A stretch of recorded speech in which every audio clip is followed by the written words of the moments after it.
what is up everyone? Welcome back to our YouTube channel. So for today's video, I'm going to teach you how you can easily know if someone is in another call on Messenger. So as you can see, I have a sample contact here and we're going to try to call them.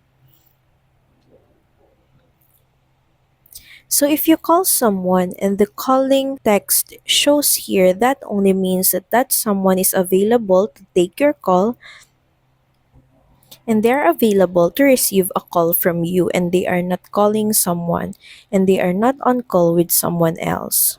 But however, if you try to call someone on Messenger and call just automatically shutdowns, there's a high possibility that that person is in another call. You can try to wait and recall that person again and see if your call reaches out to them. So that's pretty much it. Thank you very much for watching this video. I hope that this helped you on how you can know if someone is on call on Messenger. Please don't forget to like, share, and subscribe to the channel and I will see you again on the next one. Bye!